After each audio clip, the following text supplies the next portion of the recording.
D'abord, il faut savoir que lorsqu'on dit, il y a une idée que plus on est riche, plus on paye de l'impôt. Disons, théoriquement, c'est vrai, ce qu'on appelle l'impôt progressif.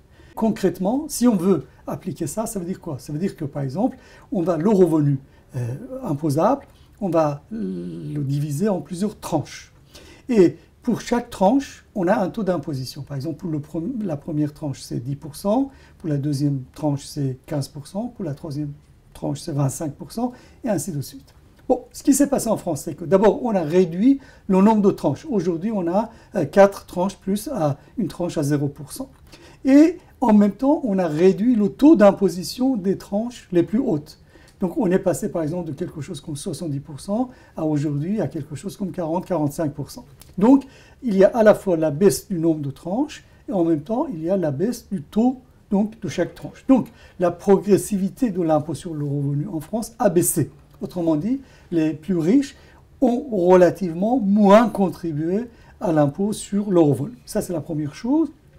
Et la deuxième chose, c'est les fameuses niches fiscales, c'est-à-dire les mesures légales qui existent et qui permettent à tout contribuable de ne pas payer l'impôt parce que il a dépensé l'argent soit dans les œuvres d'art, soit dans les œuvres charitables, soit en outre-mer, soit dans l'investissement dans les PME, et ainsi de suite. Donc, ce sont les niches fiscales qui permettent de façon légale de ne pas payer de l'impôt. Et ce qu'on constate, c'est que les plus riches profitent le plus de ces niches fiscales.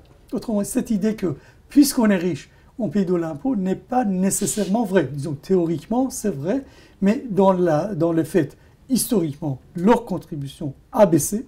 Donc aujourd'hui, relativement par rapport à il y a quelques décennies, les riches contribuent moins parce que le taux a baissé et le nombre de tranches a baissé.